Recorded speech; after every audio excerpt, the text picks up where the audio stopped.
प्रिय viewers, students, आपके अपने चैनल उर्मिला यादव हिंदी क्लासेस पे आपका हार्दिक अभिनंदन। आज की इस कड़ी में हम हिंदी साहित्य के बहुविकल्पीय प्रश्न हल करेंगे। आज का जो ये भाग है वो 19वां भाग है। 18 भाग हो चुके हैं और ये जो 18 भाग हुए हैं इनमें अभ्यास के लिए प्रश्न आपको दिए गए हैं।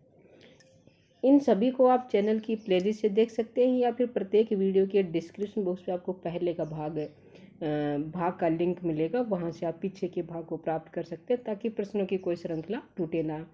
और जैसा कि मैंने आपको पहले भी बताया और आप फिर से बता रही हूँ कि ये परीक्षाओं में आए हुए लगभग जो सभी प्रश्न हैं लगभग किसी न किसी परीक्षा में आए हुए हैं और आगे भी आपकी परीक्षा में आने वाले हैं। सभी विषयों से संबंधित हैं। केवल और केवल आपकी तैयारी के लिए, अभ्यास के लिए ये प्रश्न हल करवाए जा रहे हैं अभी यहाँ।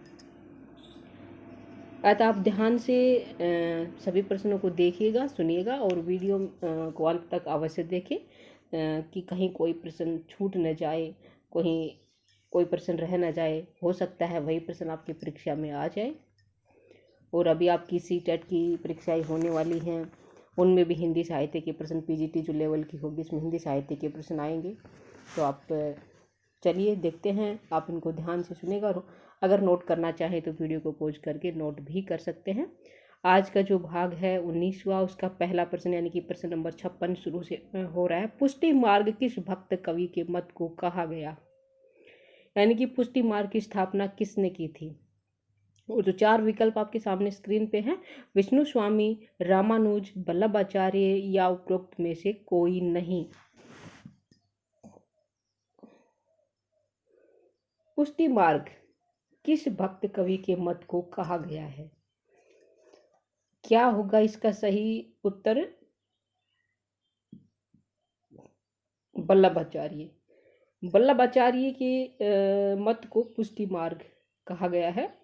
और शुद्ध अद्वैतवाद दर्शन के भक्ति मार्ग को ही पुष्टि मार्ग कहते हैं। यानी कि पुष्टि मार्ग का जो सिद्धांत है, दर्शन है, वो क्या है? शुद्ध अद्वैतवाद है। ठीक है। और इसी को क्या कहते हैं? जो शुद्ध अद्वैतवाद का जो दर्शन है, जो भक्ति का मार्ग है, उसी को क्या कहा गया है? पुष्टि मार्ग कहा गया है। और इसके जो संस्थापक हैं वो कौन है? वल्लभाचार्य, जिन्होंने अष्टछाप की स्थापना की थी 1565 में, जिसमें 8 कवि किए हुए हैं, जिनका जो मुख्य कार्य था श्रीनाथ जी के मंदिर में गोवर्धन, वो श्री मंदिर में क्या था? नाथ जी की पूजा करना था, कीर्तन करना था, उनकी सेवा करना था, जिसमें 4 शिष्य वल्लभाचार्य के थे और 4 उनके पुत्र विठलनाथ के थे। ठीक है। यानी कि 8 शिष्य, 8 अष्टछाप कवि कहलाए थे, जिनमें सूरदास प्रमुख थे। अगला है, अलवार संत कितनी संख्या में थे? अलवार के विषय में मैं आपको बताना चाहूंगी। अलवार जो संत हैं, इन्होंने अपने मत का प्रचार प्रसार दक्षिण भारत में किया था और ये वैष्णव संप्रदाय से संबंधित थे, यानी कि विष्णु भगवान की पूजा अर्चना करते थे। और इनकी संख्या कितनी थी वो हमें यहाँ बतानी है। 10 थी या 12 थी या 14 थी या इनमें से कोई नहीं। कितनी संख्या थी यदि आपको पता है तो आप लिखिएगा अवश्य, ताकि मेरा उत्साहवर्धन हो कि कोई रिप्लाई कर रहा है। चलिए मैं बताती हूँ। अलवार संत, इनकी संख्या 12 थी। कितनी थी? 12।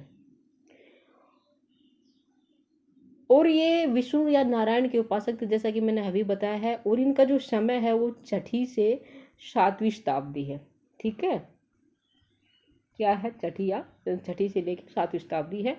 और जो इनके पद है, इनकी जो लिखा है, जो रचनाएं की हैं, जो पद लिखे हैं, उनका जो संग्रह है उसका नाम है दिव्य प्रबंध। क्या नाम है?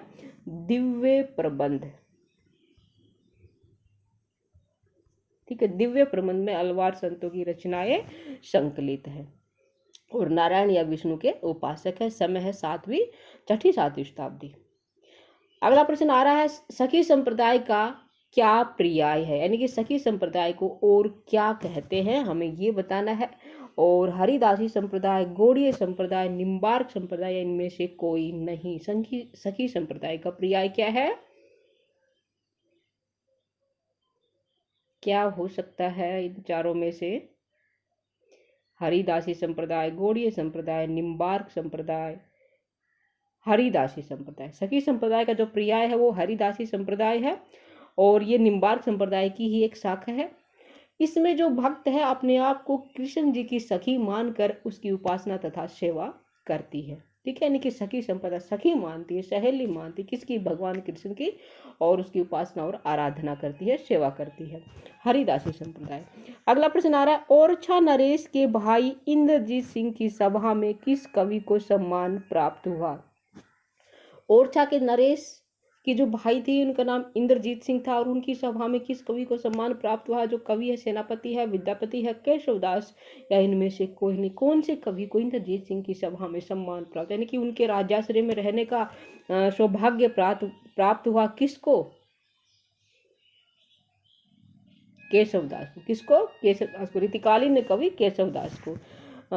सेनापति भी रीतिकाल के कवि है और विद्यापति आदिकालीन कवि है।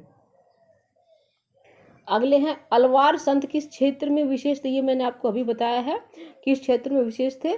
दक्षिण भारत में। अभी बताया था ना कि अलवारों की संख्या कितनी है, उस प्रश्न में बताया था। तो किस क्षेत्र में प्रसिद्ध थे ये? दक्षिण से, दक्षिण भारत में प्रसिद्ध थे। इनके जो पद्यों का संग्रह है किसमें है? दिव्य प्रबंध में है। समय क्या है? 6ठी से 7वीं शताब्दी। और किसके उपासक है? विष्णु या नारायण के उपासक है। देखो कितनी सारी बातें बता दी अलवार भक्तों के विषय में। हो सकता है आपको पता हो, कुछ विद्यार्थी ऐसे होंगे जिनको पता नहीं है, तो आप इन विशेष जानकारी जो मैंने आपको दी है उसको लिख सकते हैं। अगला है, मलूक दास किस पंथ के अनुयायी थे? बावरी पंथ, निरंजनी पंथ, दादू पंथ, या इनमें से कोई नहीं। मलूक दास यानी कि किसके शिष्य थे, किस पंथ के अनुयायी थे? तो बावरी पंथ नहीं, निरंजनी पंथ ये भी नहीं, दादू पंथ ये भी नहीं, ये होंगे इनमें से कोई नहीं। कबीर पंथ थे, कबीर के शिष्य थे मलूक दास। तो क्या होगा? कबीर पंथी, कबीर पंथ के अनुयायी थे। ठीक है, इनमें से कोई नहीं होगा। क्या हो जाएगा? कबीर पंथ या कबीर पंथी। ठीक है, चलिए अगला देखते हैं। घनानंद नंद किस धारा के कवि? रीति मुक्त, रीति सिद्ध, रीतिबद्ध, या इनमें से कोई? देखिए रीतिकाल में जो कवि हुए हैं उनकी 3 धाराएं हैं। एक है रीतिबद्ध है, एक रीति सिद्ध है और एक रीति मुक्त है।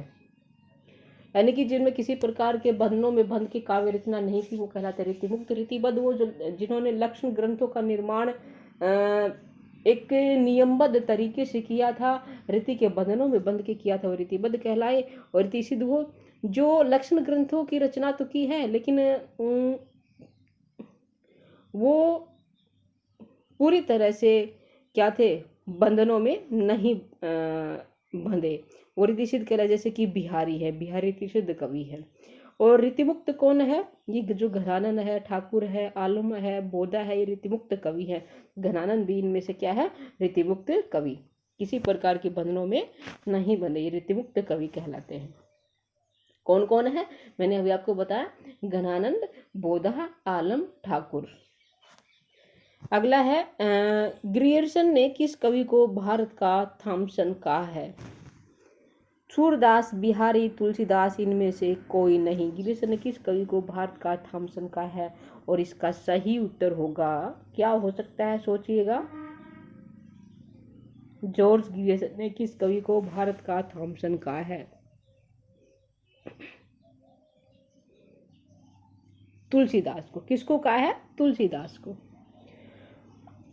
प्रेमचंद की पहली प्रौढ़ कृति कौन सी है? निर्मला, सेवा सदन, गोदान, उपरोक्त में से कोई नहीं। प्रेमचंद की पहली प्रौढ़ कृति कौन सी है? रचना कौन सी है? निर्मला भी उपन्यास है, गोदान भी उपन्यास है, सेवा सदन भी इनका उपन्यास है। यानी कि पहली रचना कौन सी हमें ये बताना है, और पहली रचना है सेवा सदन। सेवा सदन इनकी प्रथम प्रौढ़ रचना है। इसे प्रारंभ इन्होंने उर्दू में लिखा था, लेकिन उर्दू में जो इनका नाम था वो बाजारे हुस्न था। क्या था? बाजारे हुस्न। लेकिन बाद में 1916 में लिखा था बाजारे हुस्न नाम से उर्दू में, लेकिन बाद में इसका अनुवाद कर दिया हिंदी में प्रेमचंद जी ने सेवा सदन नाम से। इसमें वेश्या जीवन की समस्या को उठाया गया है। अगला प्रश्न आ रहा है,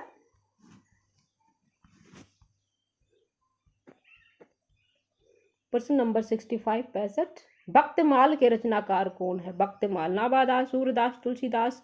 भक्तमाल सभी को पता है, इसके रचनाकार कौन है? नाभादास। देश के किस हिस्से को आचार्य रामानंद की भक्ति प्रवर्तन का श्रेय प्राप्त है? कौन से हिस्से में रामानंद जी ने अपनी भक्ति का प्रचार प्रसार किया था? पूर्वी भारत, दक्षिणी भारत, उत्तरी भारत या इनमें से कोई नहीं? रामानंद, जिसके रामानुजाचार्य शिष्य हुए हैं। और उत्तर भारत में भक्ति को लाने का श्रेय किसको है? रामानंद को ही है। तो क्या हो जाएगा? उत्तर भारत, उत्तरी भारत। प्रताप नारायण मिश्र किस काल के कवि हैं? प्रताप नारायण मिश्र किस काल के कवि? द्विवेदी युग, भारतेंदु युग, प्रेमचंद या इनमें से कोई नहीं? प्रताप नारायण मिश्र, मैं आपको बताना चाहूंगी, भारतेंदु युग के लेखक है। कौन से युग के लेखक है? भारतेंदु युग के।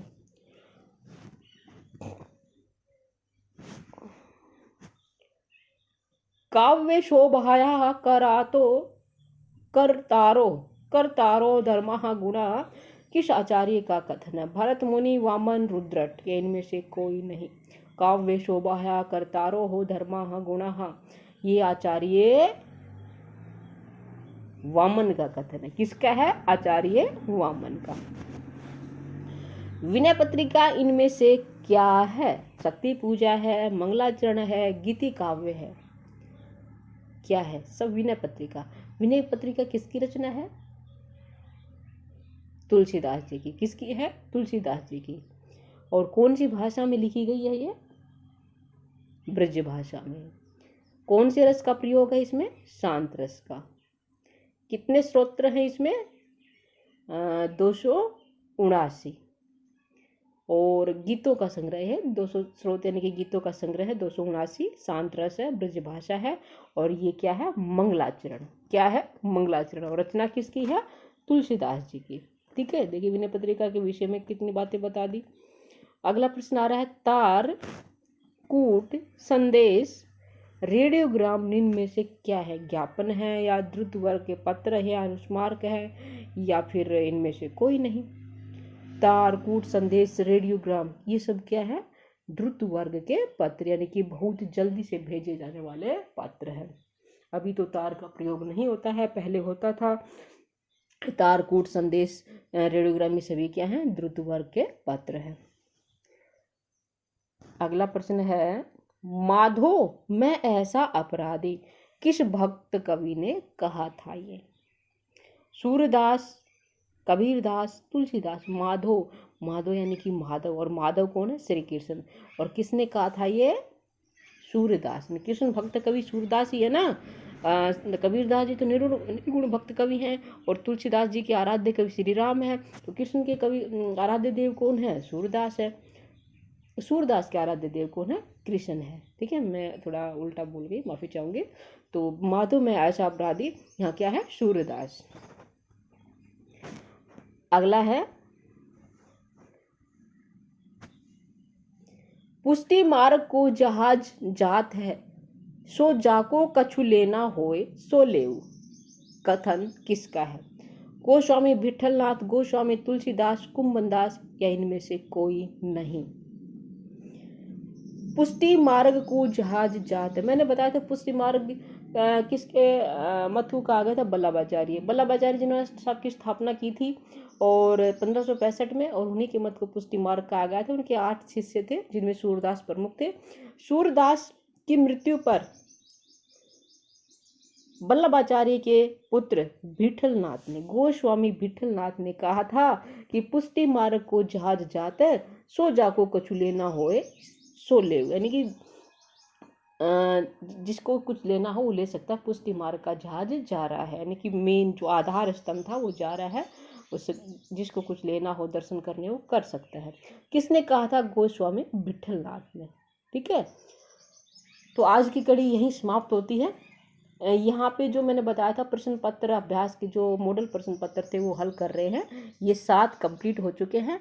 अगली क्लास में हम 8वां मॉडल टेस्ट प्रश्न पत्र लेंगे, उसको हल करेंगे। अतः आप उर्मिला यादव हिंदी क्लासेस पर बने रहिएगा और इसी तरह अपना सहयोग स्नेह विश्वास बनाए रखिएगा। फिर मिलते हैं अगले प्रश्नों के साथ। तब तक के लिए नमस्कार। आपका दिन शुभ हो। आप अपनी परीक्षा की अच्छे से तैयारी करो, यही मेरी शुभकामनाएं हैं। फिर मिलते हैं अगले प्रश्नों के साथ अगले क्लास में।